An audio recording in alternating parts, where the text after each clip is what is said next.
Grief is so hard. It's the hardest work I've done.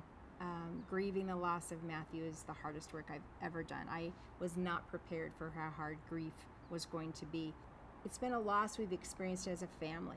He has a dad. He has a sister who is married to a wonderful man. Our other son is married to a wonderful woman. So there's grandparents, there's siblings, there's nieces and nephews who have suffered with his loss, and friends. But we've all experienced it a little bit differently. And I didn't know that either. I just thought that the grief process would be the same for all of us, and it hasn't been. It's been really different. Our grief as parents is different than the grief his siblings feel.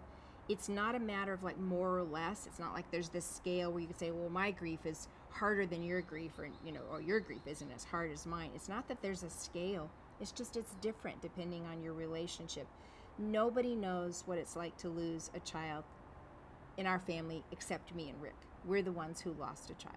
And so our grief as parents is different than that of his brother and his sister.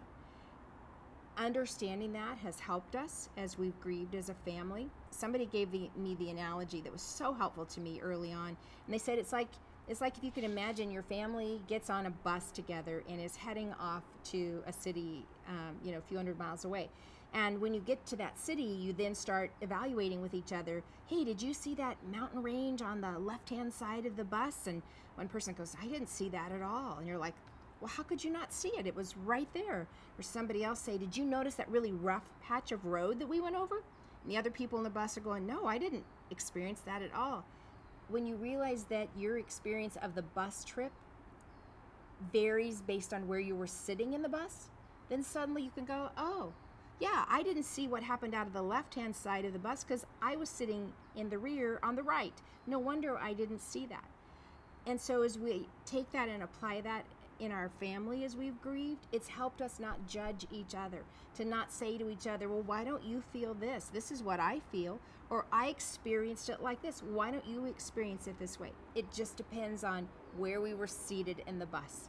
It depends on the relationship. Are you the parent? Are you the sibling? Are you the grandparent? Are you the niece or the nephew? Are you the friend?